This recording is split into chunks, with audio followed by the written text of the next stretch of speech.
Embracing inclusivity. Switching to gender-neutral nouns. Hello, language learners. Today, we're taking another step into the world of English grammar.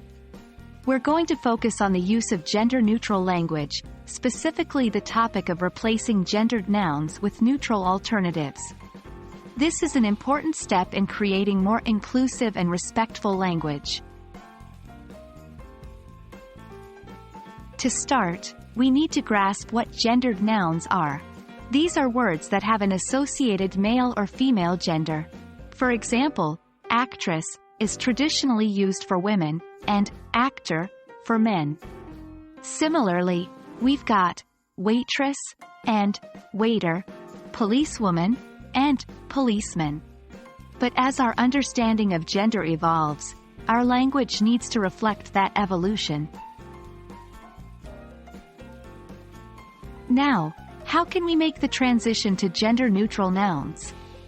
Instead of using actor or actress, we could simply use actor for all.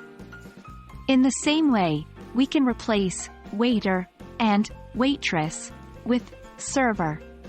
And instead of policeman or policewoman, we can use police officer. Let's go through some common examples. Fireman becomes firefighter. Chairman becomes chairperson, or simply chair. Steward and stewardess become flight attendant.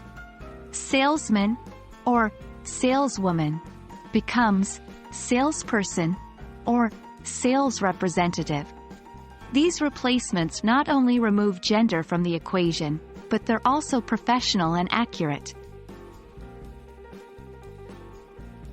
The general rule of thumb when trying to create gender-neutral alternatives is to focus on the job, role, or function rather than the gender of the person.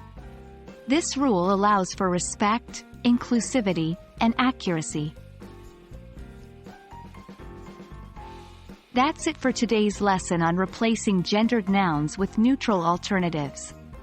We hope this session helped you understand how to use more inclusive language.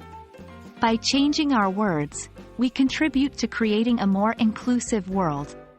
Practice these replacements, and soon they will become second nature. Keep learning, keep growing, and we'll see you in the next video.